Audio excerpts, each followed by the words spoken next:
Hello दोस्तों, नमस्कार। आप सभी का अपने यूट्यूब चैनल IQ एजुकेशन 100 पर हार्दिक स्वागत है। आज हम क्लास 10 की गणित में पृष्ठीय, क्षेत्रफल और आयतन की पहली क्लास देखेंगे कि यूपी बोर्ड परीक्षा में किस प्रकार से प्रश्न पूछे जाते हैं।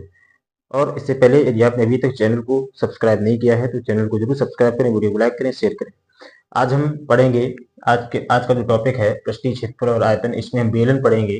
बेलन से संबंधित जो महत्वपूर्ण प्रश्न है उनको सॉल्व आउट करेंगे।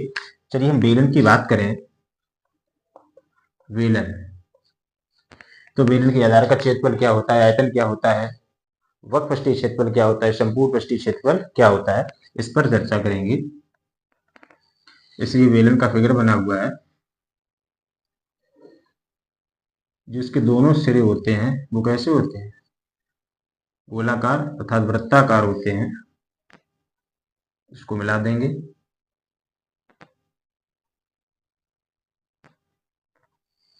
ये जो बेलन की ऊंचाई हो जाएगी, हाइट, वो h हो जाएगी। यहाँ बिंदु दे देंगे ए, बी, सी और डी। यहाँ दे देंगे O और O डैश। ये हो जाएगी बेलन के आधार की त्रिज्या r।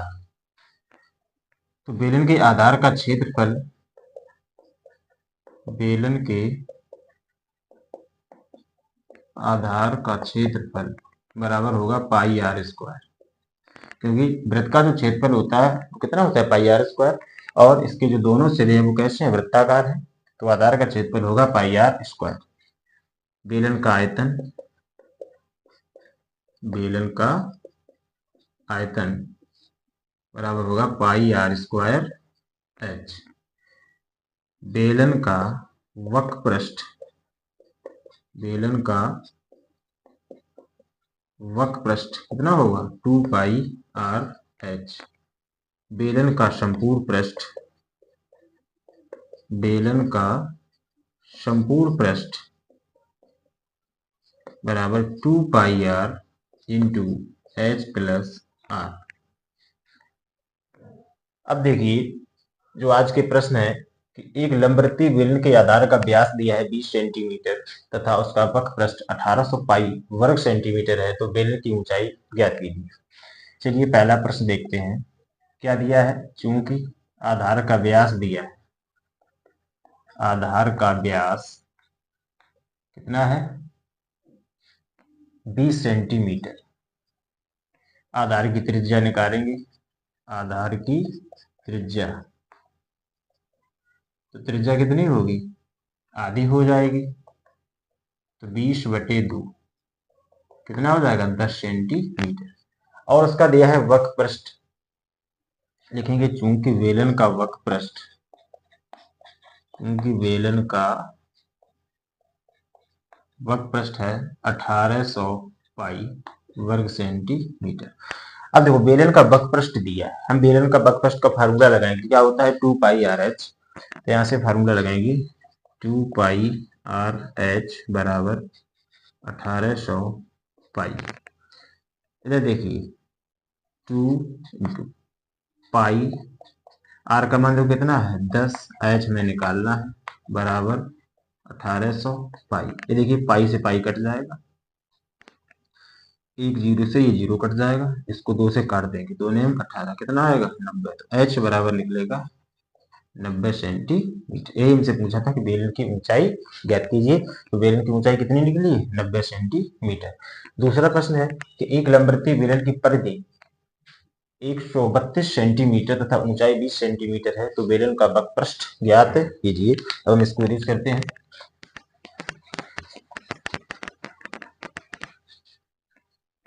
देखिए बेलन की परिधि दिया है, क्वेश्चन 2, क्योंकि बेलन की परिधि,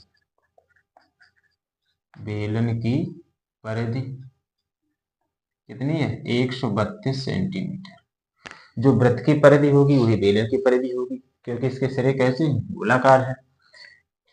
तो वृत्त की बेलन की जो परिधि हो जाएगी 2 पाई आर बराबर 132। अब देखो यहाँ से या तो आप आर का मान निकालें या ना निकालें, क्योंकि जब बेलन का हम वक्र पृष्ठ निकालेंगे तो फार्मूला सीधा होता है 2 पाई आर एच, तो इसको इतना ही रखेंगे। बेलन की ऊंचाई कितनी दी है, बेलन की ऊंचाई h बराबर 20 सेंटीमीटर।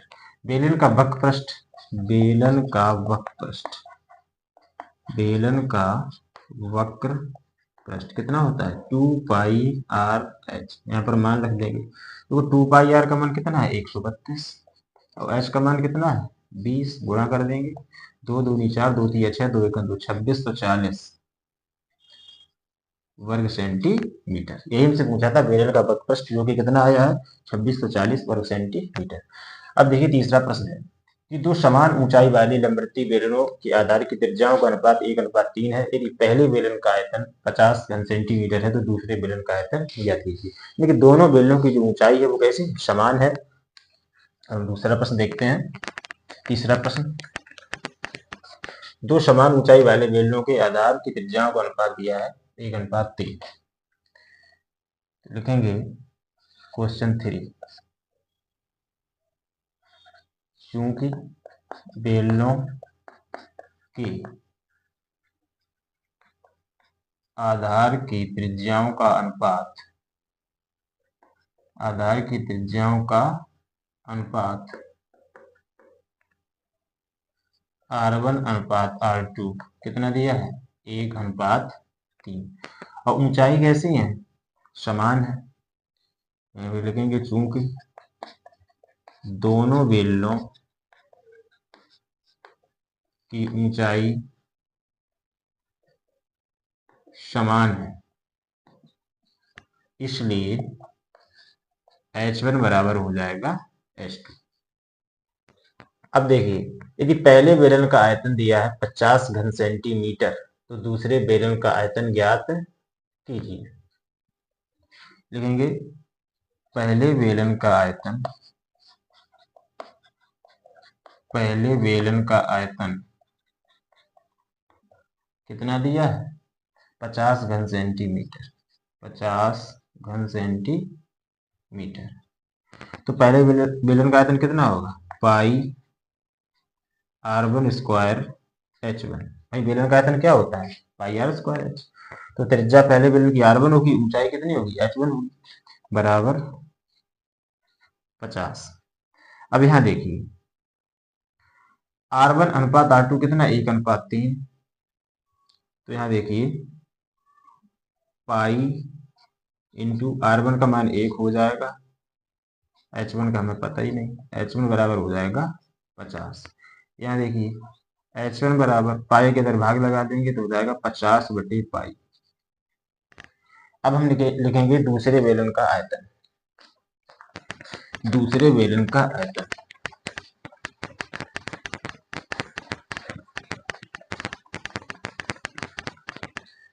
देखेंगे दूसरे बेलन का आयतन, दूसरे बेलन का आयतन कितना हो जाएगा पाई R2 स्क्वायर H2। और हमने क्या देखा अभी दोनों बेलों की ऊंचाई समान है कि H1 बराबर H2 के होगा, तो इसकी जगह हम H1 रख देंगे पाई R2 स्क्वायर H1। यहाँ लिखेंगे चूंकि H1 बराबर H2। अब देखिए पाई R2 स्क्वायर, R2 का मान देखो कितना है 3, जब 3 का स्क्वायर करेंगे कितना हो जाएगा यहाँ पर 9। H1 का मान कितना है 50/पाई, 50/पाई।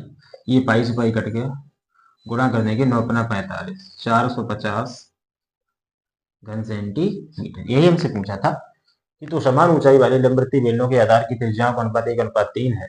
यदि पहले बेलन का आयतन 50 घन सेंटीमीटर, दूसरे बेलन का आयतन ज्ञात कीजिए। तो दूसरे बेलन का आयतन कितना निकला 450 घन सेंटीमीटर। अब देखिए लास्ट प्रश्न, एक लंबवृत्तीय बेलन के आधार का क्षेत्रफल 63 पाई वर्ग सेंटीमीटर है। यदि इसकी ऊंचाई 10 सेंटीमीटर है तो बेलन का आयतन ज्ञात कीजिए। हम इसको रेज करते हैं कि लास्ट सवाल किस प्रकार से सॉल्व करेंगे। देखिए क्वेश्चन 4 क्या दिया, चूंकि बेलन के आधार का क्षेत्रफल दिया है, यहाँ लिखेंगे चूंकि बेलन के आधार का क्षेत्रफल, बेलन के आधार का क्षेत्रफल दिया है 63 पाई वर्ग सेंटीमीटर। और बेलन के आधार का क्षेत्रफल कितना हो जाएगा पाई आर स्क्वायर, अभी बताया था 63 पाई। अब यहाँ देखिए पाई से पाई कट जाएगा, तो आर स्क्वायर बराबर हो गया 63। ऊंचाई कितनी दी है? 10 सेंटीमीटर। बेलन की ऊंचाई यश बराबर 10 सेंटीमीटर। हमसे पूछा है बेलन का आयतन, तो बेलन का आयतन बराबर हो जाएगा पाई आर स्क्वायर एच। अब यहाँ देखिए, पाई इंटू आर स्क्वायर का मान निकाल लिया हमने, कितना है 63, इंटू एच कितना हो गया 10। यहाँ पर से पाई का मान रख देंगे 22/7 इंटू 63 इंटू 10।